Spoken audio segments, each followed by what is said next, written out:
Famílias. Funcionamento e tratamento. Um livro do Salvador Minuchin. Bom, gente, esse livro aqui é muito bacana e ele é um clássico dentro da literatura de terapia familiar. Tá? Fala a respeito da teoria estrutural, que é a teoria que o Salvador Minuchin trabalha, e eu vou trazer um pouquinho assim para vocês terem um conhecimento geral a respeito do que é essa teoria. É interessante para quem não é psicólogo, mas pensa em terapia de família também, pensa em fazer terapia de família, terapia de casal, né? Porque eu vou explicar um pouquinho sobre os princípios que norteiam isso. Então, por exemplo, muitas vezes as pessoas não querem fazer terapia de casal ou terapia de família porque tem a ilusão de que vão chegar lá e vai ser tipo um tribunal, assim, né? Todo mundo vai sentar, cada um vai contar a sua versão da história e o terapeuta vai falar assim, ó, você tá certo, você tá errado, você tá certo, você tá errado. Vocês dois vêm para cá, vocês dois vão para lá e eu vou punir vocês. E não é assim que funciona, tá? Então, o terapeuta não é juiz, certo, gente? O terapeuta não é nem mediador, nem juiz, isso são outras atribuições. Então, quando a gente fala em terapia de família, de uma maneira geral, algo que pode ser dito sobre todas as vertentes, o que vai estar sendo observado não é cada pessoa individualmente, mas o como que aquele grupo de pessoas interage. O foco da terapia sistêmica não é os indivíduos, são as relações criadas naquele sistema.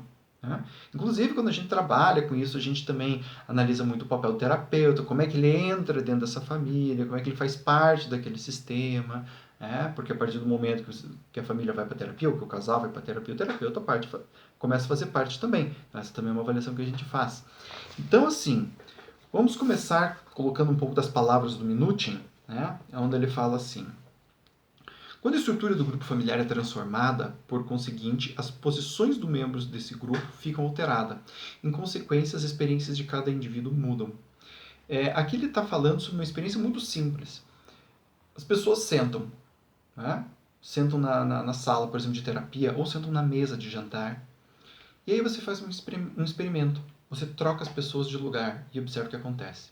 Gente, é fantástico isso. Principalmente em famílias mais tradicionais, onde cada um tem o seu lugar à mesa, as pessoas se sentam e começam a falar.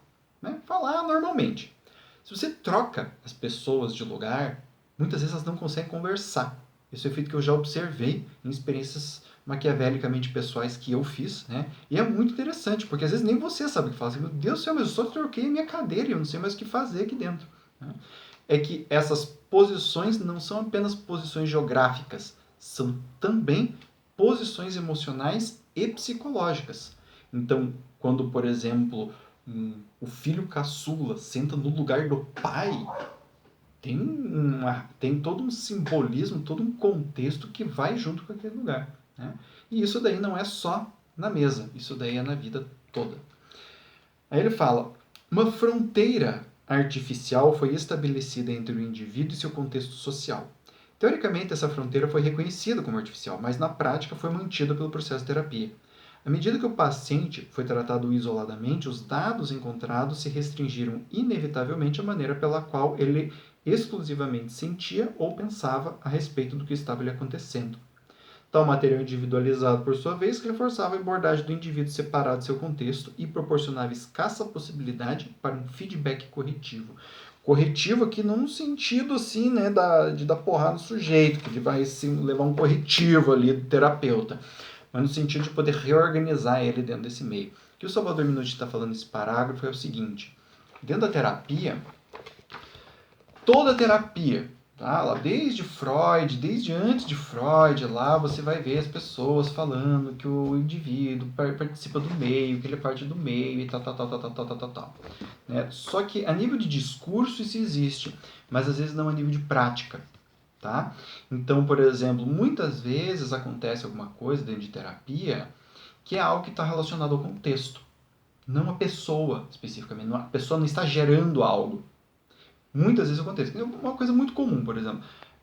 Às vezes a pessoa tem um problema de depressão menor, ou depressão um pouco maior, e as coisas ao redor dela começam a dar certo. E de repente ela parece mais deprimida no consultório. Quando você tem uma abordagem de contexto, o terapeuta, vamos dizer assim, ele pensa inicialmente será que aconteceu alguma coisa no contexto dessa pessoa que também possa contribuir para a explicação do porquê que ele está mais deprimido hoje? Quando você é um terapeuta que exclui, você vai direto no indivíduo. O que será que aconteceu dentro da mente dele que agora ele está... Né? A ideia, dizendo assim, é difícil de dizer especificamente que, por exemplo, não tenha nada que a pessoa possa ter pensado, que possa ter interferido. Porém, o fato é que muitas vezes tem questões que elas são inicialmente, vamos dizer assim, contextuais e posteriormente tem uma leitura do indivíduo a respeito deste contexto. Essa posição do indivíduo tem a ver um pouco com a cognição dele, porém, isso existe dentro de um contexto. Tá? Então é isso que ele está querendo dizer. Quando você tem essa possibilidade do contexto, você amplia o leque de análise. Aí ele vai falar sobre um sujeito chamado Delgado. Ele fala assim, Delgado leva suas observações mais além para uma consideração da influência da esfera social sobre o homem. Não podemos ser livres de pais, professores e da sociedade, escreveu Delgado, porque eles constituem as fontes extracerebrais de nossas mentes. O conceito de mente cerebral e extracerebral de Delgado é diretamente comparável aos conceitos de Bateson e Ortega. Uma mente humana se desenvolve à medida que o cérebro processa e armazena os múltiplos inputs desencadeados tanto interna quanto externamente. Informações, atitudes e maneiras de perceber são assimiladas e armazenadas, deste modo se tornando parte da abordagem da pessoa ao contexto atual com o qual interatua. O que significa tudo isso? O que é esse negócio de mente extracerebral? O sujeito tem um cérebro pendurado nele. Não, não é isso. É assim. A ideia é de tentar estabelecer quais são os limites concretos ou não concretos assim da mente e do cérebro. Quando ele está falando no que essa palavra é extracerebral, tá? Então ele está fazendo uma referência ao fato de que tem muitas coisas que modelam o indivíduo, que organizam o indivíduo e que não acontecem dentro do indivíduo. Isso é assim, quando a gente para pensar, não é uma questão assim. Mas o está na gente organizar isso dentro da nossa cabeça. Eu sempre falo, por exemplo, assim, a gente fala do contexto. Então, na festa tinham pessoas e essas pessoas são um contexto. Mas para aquelas pessoas, nós somos um contexto. Né? Então, se eu estou falando do meu contexto familiar, quando eu digo o meu contexto familiar, é como se o meu contexto familiar fosse meu. Uma coisinha minha que eu depois ponho no bolso e levo. Mas eu também sou o meu contexto familiar. Então é para isso que ele começa a chamar a atenção. Nós não somos um indivíduo separado deste contexto, nós somos também dentro deste contexto. Né? Muito bem. Indo um pouco mais além, tá? Ele vai falar a respeito da patologia dentro dessa perspectiva. Então tem algumas ideias iniciais. A primeira, a vida psíquica do indivíduo não é inteiramente um processo interno, que é tudo isso que eu estou falando até agora. Segundo, o segundo axioma subjacente a esse tipo de terapia é que as mudanças numa estrutura familiar contribuem para mudanças no comportamento e nos processos psíquicos internos dos membros desse sistema. O terceiro axioma é que quando um terapeuta trabalha com um paciente ou com uma família de um paciente, seu comportamento se torna parte do contexto. Terapeuta e família se associam para formar um sistema terapêutico novo e esse sistema, então, governa o comportamento de seus membros. Então, o que ele está querendo dizer aqui?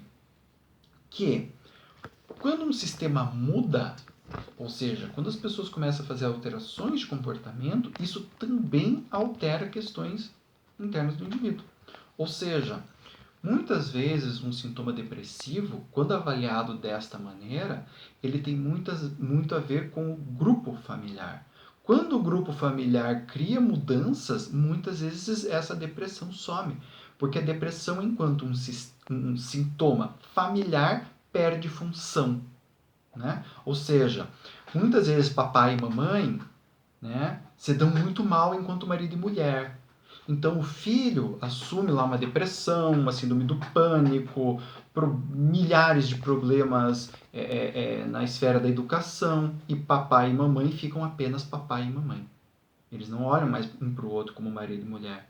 Então aquele sintoma tem a ver com esse casal. Este casal faz uma mudança e começa a melhorar a sua relação marital, aquela criança começa a perder aqueles sintomas. Por quê? Porque aqueles sintomas não se fazem mais necessários. Esse é um pressuposto básico e muito interessante da terapia familiar. Né? E a gente vê isso acontecendo. Até na terapia individual. Porque muitas vezes uma pessoa começa a fazer uma mudança de comportamento dela e essa mudança vai para o contexto, né? E quando chega lá, ele começa a criar cataclismas dentro daquele contexto. E não raro, todo terapeuta sabe disso, toda pessoa que já fez terapia sabe disso, a pessoa começa a fazer mudança, a família reclama. Reclama por quê? Porque aquele sistema quer manter-se. Esse é um outro pressuposto, né? A tendência dos sistemas é em se manter. Muito bem. Para fechar, né? Esse é um fundamento da terapia familiar. O terapeuta se une à família com o objetivo de mudar a organização familiar, de tal maneira que as experiências dos membros da família se modificam, facilitando a utilização de modalidades alternativas de transação entre os membros da família. O terapeuta faz uso da matriz familiar no processo de cura. Tá? Então, a ideia da terapia familiar, tá? Aqui eu trouxe o Minuti, mas essa ideia fundamental é meio que básica para quase todas. Aí cada uma vai trabalhar de uma maneira mais específica, né? Mas isso daqui vale para todas as terapias familiares. Não é focar o indivíduo, tá? Então,